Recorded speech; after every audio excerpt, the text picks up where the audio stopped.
Hello guys, नमस्ते, प्रणाम आप सभी को। कैसे हैं आप सब? आई होप बढ़िया होंगे। तो आज हमारे इधर पे ना काफ़ी तेज़ बारिश हो रही है और काफ़ी दिनों के बाद बारिश हो रही है, तो मौसम काफ़ी अच्छा हो गया है, ठंडा। और बारिश के साथ साथ हवाएं भी खूब चल रही है।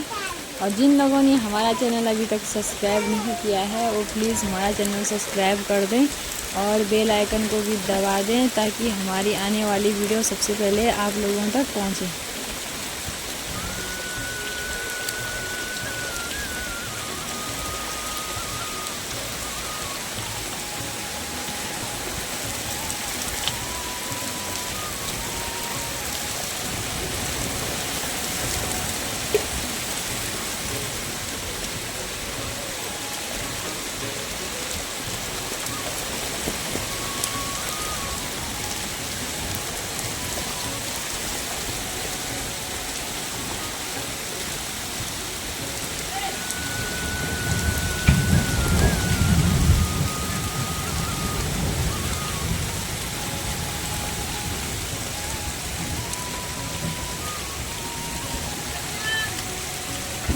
कहाँ